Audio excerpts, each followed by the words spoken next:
Very first thing, बच्चे जो हमारी बात नहीं सुनते वो सिचुएशन को कैसे टैकल करें। एंड नंबर 2, बच्चों के अंदर ये RH एंड S वाली तीनों की तीन क्वालिटी हम बच्चों के अंदर कैसे लाए। एंड मैं आपको पूछना चाहता हूं, क्या आप आपके बच्चे को रिस्पॉन्सिबल, हैप्पी एंड सक्सेसफुल बनाना चाहते हैं?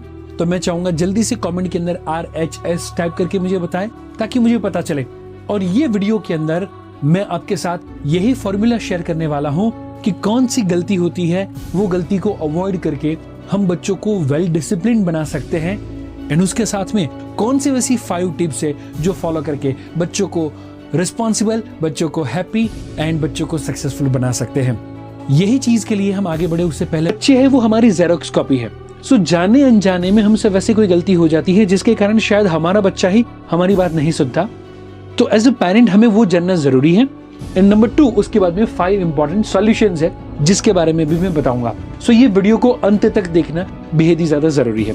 सो वेरी फर्स्ट मिस्टेक जो ज्यादातर मम्मी पापा के द्वारा होती है, एंड दैट इज व्हाट जल्दी से, सजेशंस विद फियर।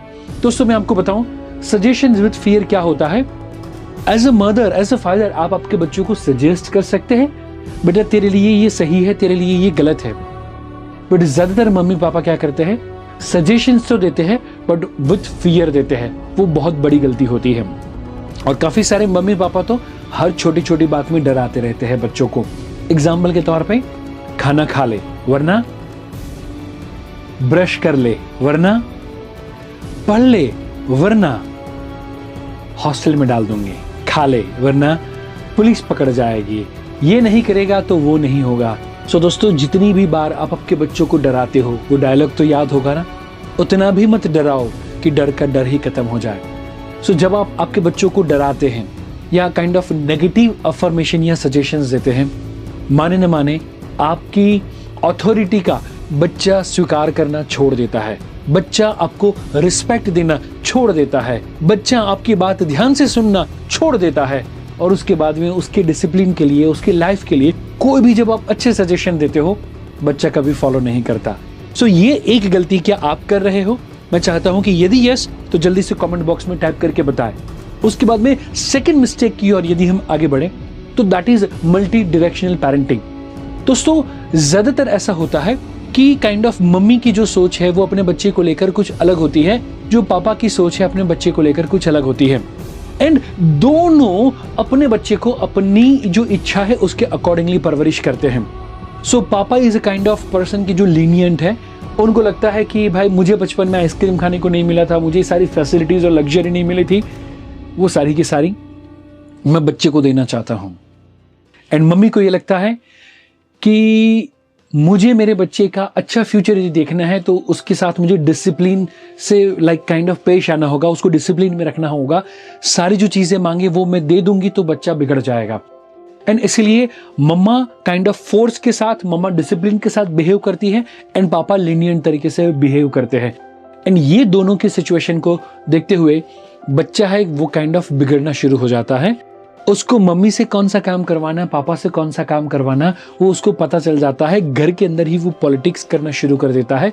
ज्यादातर मम्मी पापा, मैं कहना चाहता हूं क्योंकि ये मल्टी डायरेक्शनल होता है, तो होता क्या है, एक छोटे से एग्जाम्पल के माध्यम से कहूं, सोचिए कि यदि एक प्लांट हो एंड वो प्लांट को एक व्यक्ति दिन में 2 बार पानी दे, दूसरा व्यक्ति उसको धूप में रख दे, तीसरा व्यक्ति सोचे कि इसको काइंड ऑफ AC वाले रूम, बंद रूम में रखेंगे, इंडोर प्लांट है, तो वो उसको उस तरीके से ट्रीट करे।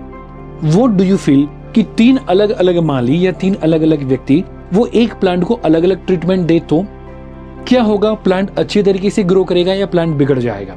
सो डेफिनेटली प्लांट बिगड़ जाएगा। सेम में मैं कहना चाहता हूं, आपका जो बच्चा है वो भी एक छोटे से प्लांट की तरह है। वो बच्चा जब आप मम्मी अलग तरीके से उसे ट्रीट करेगी और पापा उसको अलग तरीके से ट्रीट करेंगे, डेफिनेटली जो बच्चा है वो बिगड़ने वाला है। एंड बिकॉज ऑफ दैट बच्चा ना पापा की सुनता है ना मम्मी की सुनता है, एंड बिकॉज ऑफ दैट बच्चे के अंदर डिसिप्लिन नहीं रहती। देन आफ्टर यदि हम थर्ड मिस्टेक की बात करें तो वो होता है always yes papa and always yes mamma. काफी सारे मम्मी पापा को ये लगता है कि मुझे जो बचपन में नहीं मिला था वो सारे के सारे फैसिलिटीज बच्चों को देनी चाहिए, आज यदि हमारे पास है तो हम बच्चों को क्यों न दे दे। पर दोस्तों माने न माने, जब आप सारी की सारी चीज वस्तु बच्चों को स्ट्रगल के बिना दिला देते हैं, आई रिपीट, बच्चों को स्ट्रगल के बिना जब भी कोई चीज दे देते हैं, वो चीज वस्तु की वैल्यू खत्म हो जाती है। वो वस्तु की वैल्यू खत्म हो जाती है और माने न माने वो देने वाले मम्मी पापा की भी वैल्यू खत्म हो जाती है। फिर बच्चे को लगता है सारी चीजें वो मेरा अधिकार है, और उसके बाद में वो बहुत ज्यादा डिमांडिंग हो जाता है और वो फिर डिसिप्लिन में नहीं रहता। सो वेरी फर्स्ट थिंग जो मैं कहना चाहता हूं, यदि ये 3 में से कोई एक भी गलती आप करते हो तो वेरी फर्स्ट थिंग मैं चाहूंगा कि वो कमेंट करके बताएं कौन सी ये 3 में से गलती करते हो। ये 3 गलती को अब हमें अवॉइड करना है। एंड नाउ मैं 5 पावरफुल स्ट्रेटजीज है जो आपके साथ शेयर करना चाहता हूं।